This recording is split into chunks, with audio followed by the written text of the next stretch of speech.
Assalamualaikum warahmatullahi wabarakatuh. Saya Nurhaliza binti Muhammad Sakri dan hari ini saya akan mendeklamasikan sajak yang bertajuk Dirgahayu Bahasaku karya Ahmad Sarjuk. Tema utama sajak ini ialah kemuliaan dan keagungan bahasa Melayu sebagai warisan bangsa yang wajar dipertahankan, dipelihara dan dimartabatkan. Tempatmu di singgah sana, hati nurani bangsaku, warga yang berbudi, setia dan amanah.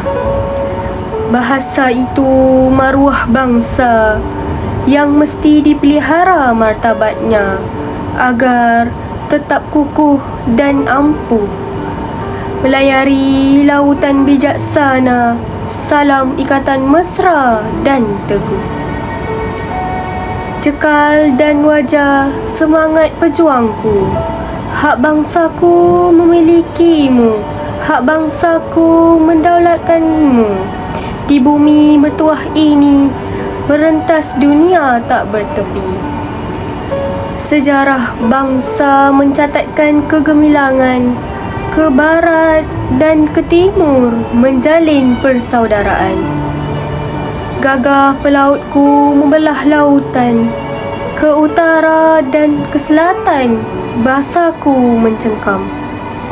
Dari pulau ke pulau menggilap mutiara silam. Dirgahayu bahasaku, di arena antarabangsa suaramu tumbuh, menusuk kalbu lagu bahasamu. Bahasamu bahasa minda, mudah akrab dan bertata susila.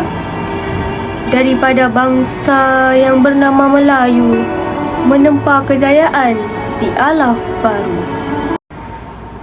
Sajak ini menekankan bahawa bahasa Melayu merupakan lambang jati diri bangsa yang menjadi alat penyatu, penyebar ilmu serta wadah perjuangan bangsa dari dahulu hingga kini. Bahasa juga digambarkan sebagai kekuatan yang membawa bangsa Melayu mengharungi cabaran dan mencapai kejayaan ke peringkat dunia. Itu sahaja daripada saya. Sekian, terima kasih.